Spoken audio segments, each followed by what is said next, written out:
Anong uri na naman ng magic ang ginamit nila para ubusin ang 125 million pesos sa loob lang ng 11 araw? Hindi na lang yan spending spree. Yan ay paglapastangan sa mamamayan. Napakagaspang. 11 milyong piso kada araw. Daig pa ang may patagong credit card sa national budget. Hindi nyo pera yan.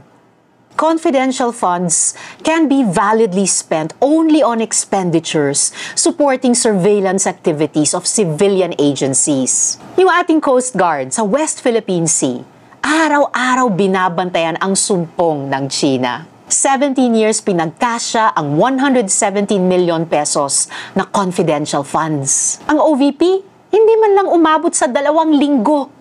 What can VP Sara show for it? Nag-mass hiring ba ang OVP ng libo-libong informant sa loob ng 11 araw? Nagpatayo ba sila ng daan-daang safe house sa loob lamang ng 11 araw? Babalik tayo sa paulit-ulit na tanong, saan nyo dinala ang pera? Naghihintay ng resibo ang buong Pilipinas.